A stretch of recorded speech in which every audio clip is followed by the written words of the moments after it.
My name is Frank Christensen, and I'm the coordinator of officials for IFAF in Europe. In today's training tape, we've got 3 interesting plays. We'll start out with the DPI, and we've got some key shifts and some zones, and then we'll finish off with a little penalty enforcement trickery. In the second play, we're coming out of the end zone, so we're on the B or on the A2, and then the play ends up in a safety, and who should call this, and how should we move mechanically, and philosophy and all that good stuff. And in the final play, we're looking at an interesting OPI situation where the pass comes out as a wounded duck. So the question is, was the pass tipped or wasn't it tipped?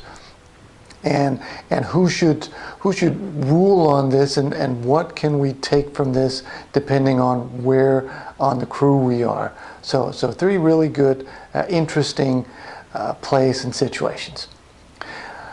But enough talk. Let's get ready for some game film.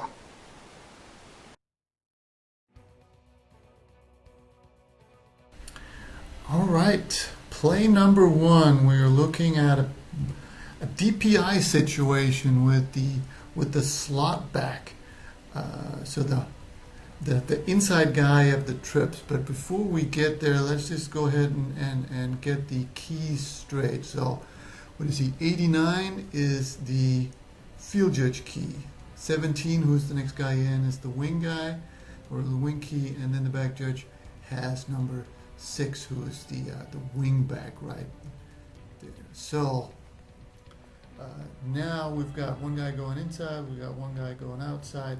So right away we should be thinking about one thing is shifting our keys, just because the wing back comes out towards the line of scrimmage official. And Bill, you had a good point about number 17. Yeah, regardless, remember, keys are just what you have at the snap, and then once a play starts to develop based on how tight they're pressing them or not pressing them, you can shift more into zone coverage. But 17 starts to come across to the inside. Number 6 is coming off his back to the outside. So reality is 17 coming into the middle, he's got a brick in his hand, because he's just as suspect for possibly picking off this defensive player, number 50, as 50 is for taking him out of the play. Mm-hmm. So, it's a thing to watch, that this is where the threat is, and this is where our attention has to go to. We've gone keys, we're into zone coverage now. Now who's got the best angle from the officials that have it boxed in to make the decision at who's hitting who? Is it 50 running into 17, or is 17 going after 50? And it appears to me that 50's taking him out.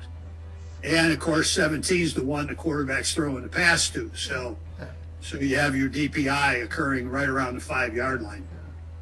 And I have to admit, from watching the video, I didn't do a good enough job during the game. I'm the back judge, so I have the wing back initially. And I don't do a good enough job of shifting my key early enough. So I don't really see a lot of what number 17, that he's coming towards the middle.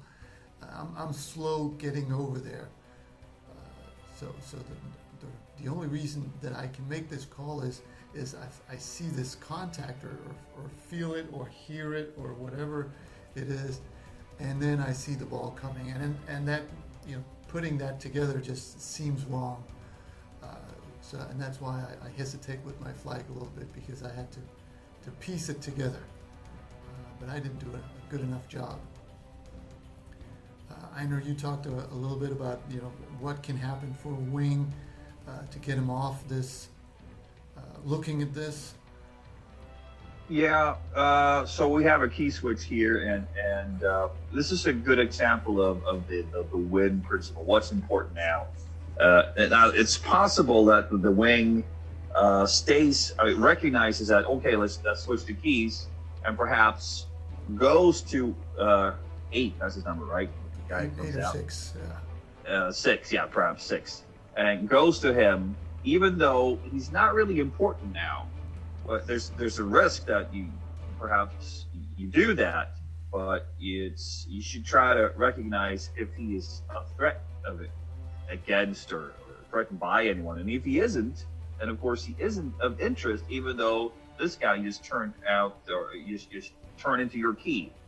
So if you're not if you don't recognize that quickly enough, it might result in you keying on someone who actually is not of interest at that point in time. I agree with you there. That's just officiating error if you're going to number 8 here too soon, or number 6. Yeah, we don't know if that's what happened, of course. So we're not saying that the line judge did that. We're just talking about the potential of it happening. We a lot of times we talk about fishing in others' ponds, and in my head right now, I'm fishing in the line judge's pond because I didn't recognize the key shift potential early enough. So what I do here is go to the wing and talk to him before I go to the referee. I just want to make sure that, to hear what he had. And I applaud you for that. There needs to be more sometimes conversations like that occur on the field. But at the same time, I'm a firm believer of, you want to fish in my pond, do it, but just make sure you catch a fish, not a minnow. Yeah. But the reality here is, this was your pond. This came into your zone, your area. Yeah. And so I, by no means were you fishing in anybody else's pond. If the head linesman would have been throwing from the other side of the field, he'd have been right, but that had been fishing in somebody else's pond. Yeah, I just brought it up because in my mind, I was fishing because I was outside of my key in that. But you're right. I should have been more aware of the entire area.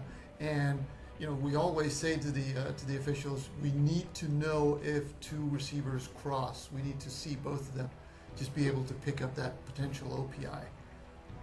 Yeah, if they weren't throwing the 17 and 17 was cutting across there to pick 50 off from getting out to the outside, now you got a whole different scenario. Yeah.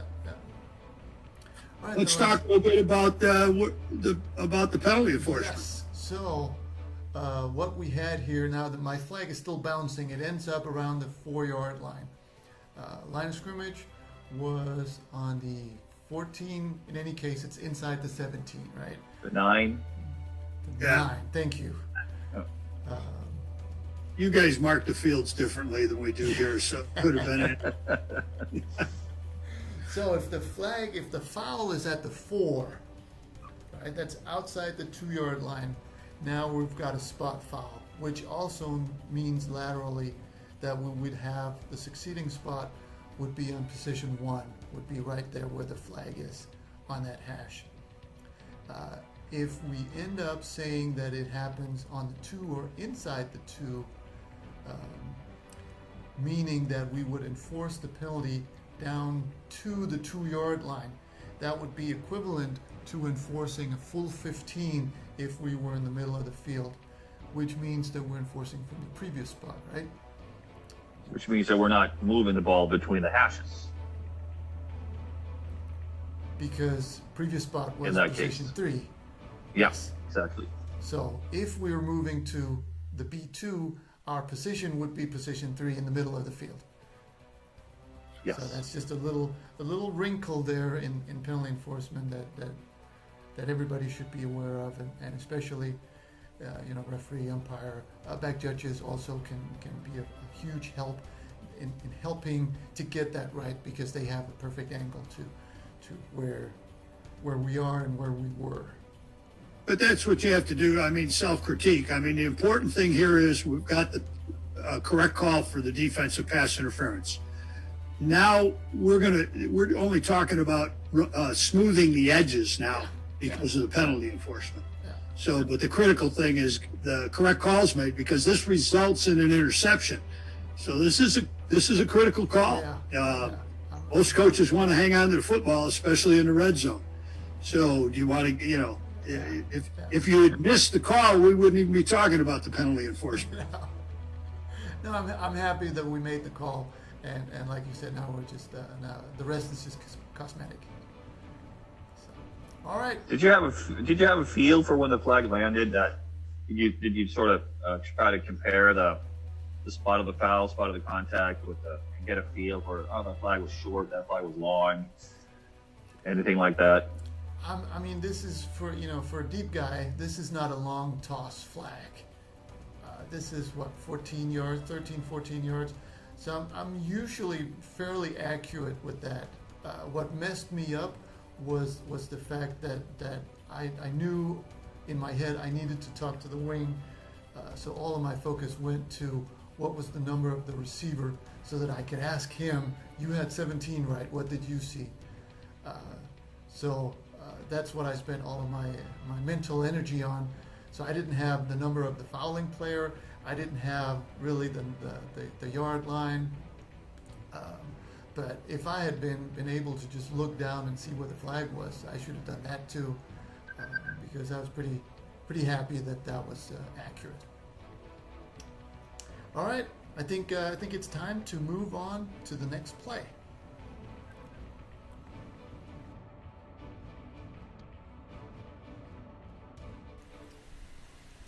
All right, next play here is, as we can see, from the A4, and it's going to turn into a very interesting play because the ball comes out there, and then the referee has a safety. We've got a pretty good shot at it from the end zone too, before we start dissecting.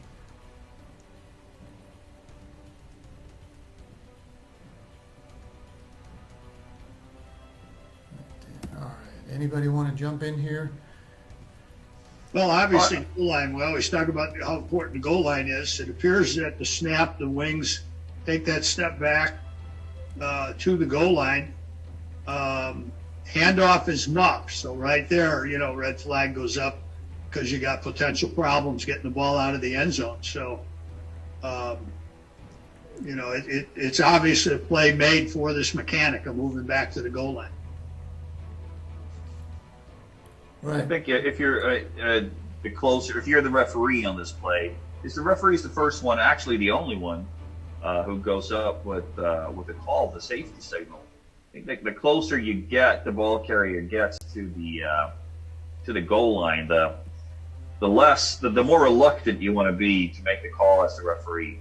I think you should get into a habit that you don't want to be the first guy when the runner is that close to the goal line.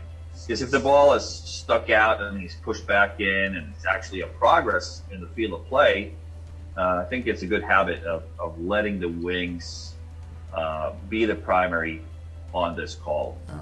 And linesman got really good movement. Looks like linesman has that too. Linesman looks like he has a good look at the play too.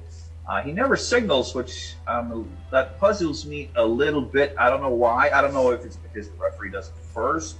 But this is, in my book, in my mind, this is the linesman who should be primary on this call all the way. Totally agree. Do you have a mechanic, Einar, for when you're on the goal line? If we're looking at the linesman here, he's behind the pylon right now. If you have a spot in the field of play, is that when you come into the field on that side of the pylon? Yeah. Well, are you talking about just the first steps? No, or are you talking about? I'm talking about mechanic-wise. If you have a spot in the field of play, you would move on that side of your pylon so that you wouldn't necessarily jump over the pylon. You would make sure that you are in the field of play when you pinch. Sure, and that's pretty much what you should do on every play as a wing official. You move along the sideline until you're on the yard line where you have the spot, and you move in from there. So obviously that would mean that you would sidestep into the field of play and then move in from there. So you would come in the field of play. Yeah. Okay. So let's say that you're the linesman here and you have this as a safety. Would you then move to the left of the pylon so that you were on the Frank, as long as I don't trip and fall down on my face, I'm happy, and then I'll just run along the goal line. Okay, if I have a safety. So you wouldn't. I don't think it needs to be that. more complicated than that. Just don't trip over the pylon and make it big. All right. don't yeah, and I yourself. think that's a valid point about you can come in across the goal line, because if it was going the other way and you had a touchdown, you don't go 2 or 3 yards into the end zone before you call a touchdown. Sure. You can call it right from the goal line. Yeah. So, but if you have it in the field of play, come in the field of play to sell it. And it's also getting the attention of your crewmate across the other side that, hey, I've got it here in the field of play. I'm just trying to read the linesman's body language. But I guess if you had a progress spot in the field of play, most likely your arm would be up right here, indicating I had the end of the play right here. Oh yeah, you would have to sell that hard, just like you're saying. And his movement is good either way. I mean, the way he comes in is good either way. Obviously, if it's in the field of play, you come in the field of play, and you have your hand up indicating that it's a dead ball in the field of play and not a safety. If it is a safety, you come in on the goal line after you clear the pylon in your preferred fashion, and signaling that. Yeah, and one of the points here too is he's coming in to sell a call because this is relatively close. You know, you're coming in to sell this one. If this had been a safety by 2 or 3 yards, you don't need to rush in and sell this like there's no tomorrow. You can do that from right out where you're at. So this required movement to come in. It required a sell. It would have liked to seen him gone up with that safety signal. Yeah, you see the runner, his body, not the ball, but his body at least makes it. He has a foot on the goal line eventually, right there. I mean, so the ball didn't make it out. I don't think so. I think this call is correct, but he gets pretty close. And that look down the goal line, down the line, when you're that close, that should be the guy with that look should be the primary in making the call. All right, one last thing before we move on to the last play is the outside linebacker on this side of the field, B49, is going to engage with the guard, and then they're going to end up back there. So my question here is, who has a chance to see this? Because the line judge is very busy on the goal line, as he should be. We don't really have anybody who's ideal to catch this. I mean, if they start fighting, the referee probably would be the fastest guy to be able to get there. Maybe the umpire has a chance to get there. We're talking about the deep wing down here. Probably has a good angle to it. I mean, he's 40 yards away, but at least he could see what's going on, maybe. I think it's difficult to catch the start of this. Yeah. You can catch the people lying down on the ground. You see something that's going on. The deep guy might help with that. I think the referee gets a feel for that too and looks over. But the start of this is very, it's just one of those things. Even when you're 7 guys out there, the nature of the play was sometimes makes it very difficult to get the start of something happening like this. Yeah, your priority is going to be the goal line if you're that wing official, and you're concentrating there. And then the nice thing is 74 gets up, they walk away from it. It doesn't need any more policing, but somebody does have to have an awareness, whether it's the umpire, referee, deep wing, because if it continues on the ground or they start any further action, now we have to have somebody moving to that, making a ruling whether there's a foul or not. Maybe we could ask the center judge to cover that area. The guy with the camera down there behind the end could help. Yeah. He also got hit in the head by a ball. In this game, went right through the fingers of a receiver and hit him on the head. Lost some time. Yeah. All right, let's move on to the last play, which also is a very unusual and interesting play.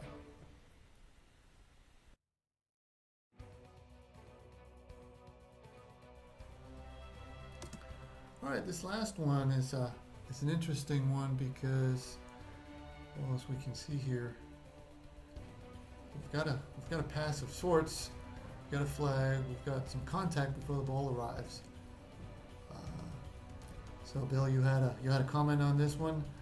Yeah, the first thing is the referee has to make a decision here. Is this a pass that was tipped, or is this just a pass that was altered or affected because of the hit on the quarterback? And there's a difference there. You know, the ball comes out wobbly, and it's going to look weird to the guys covering the ball. But if the pass itself was tipped, we've got a pass, and now it's tipped by the defender here, then we're going to have, you know, all bets are off for the interference, etc. But if this is just a hit that's altered the throw, and now the pass crosses the line of scrimmage, all the rules pertaining to pass interference and that all still pertain. Oh, yeah. So referee is the key to this one. Is this a pass that's been tipped, or is it a pass that's just been affected by the hit? And it appears from the views we have here, especially the end zone view, that the pass is not tipped. No. It's just affected by the hit. And the referee did a good job of communicating that the pass was not tipped. Well, then I'll throw the question to you guys. You're the covering wing official or deep wing. Now, you don't know if this is a tip pass or not. So what are you going to do with this now that you see this offensive player run into a defender, preventing him from making a potential interception? Well, as long as we have a feel that it's a pass, that's all we can go by. So we have to call it and then clarify it in our little huddle if it was touched or not. So you call it according to what you know, which is a foul, and then you'd have to pick it up afterwards if it was a touched pass. And the linesman does a good job both of mechanics and movement, or maybe non-movement, and calling it, and he's in the right position to make it, or to make this call. But yeah, and then you get together and you have the discussion. Yeah. And I think, Frank, you brought it up. You asked the question. Oh yeah. I mean, I can tell you from the back judge perspective. I'm on the slot on this side of the field initially, so I'm looking at these guys in the crossing, and all of a sudden the ball is in the air, and that's where my eyes are drawn to it, and it didn't look like a pass at all. I mean, it's way too high. It came out like a wounded duck, and I had no idea that this was a pass. And then of course we've got all this contact and a flag. So I went in there. It's not on the tape, unfortunately, but I went in there, and the first thing we talk about is I asked the referee, was the pass tipped? And he was already in the process of letting everybody know that it wasn't. So now all we have is a pass with clear early contact by the offense. And then the second part that we made sure was that the contact and the pass all crossed the line of scrimmage. Because obviously if we're behind the line of scrimmage, then we don't have OPI. But everything happened right there beyond the line of scrimmage. So we were good to go for an OPI.